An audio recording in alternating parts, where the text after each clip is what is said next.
राज हमार चलल बाया हमारे ही चली ढेर अइले गइले गुंडा माफिया कतने बाहुबली केहू के बस के चीज नइखे।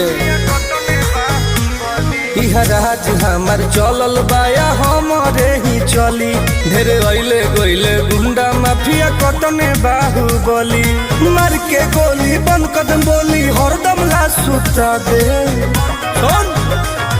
माहौल जवन बदली ओहके दुनिया से उठा दे, माहौल जवन बदली ओहके दुनिया से उठा दे।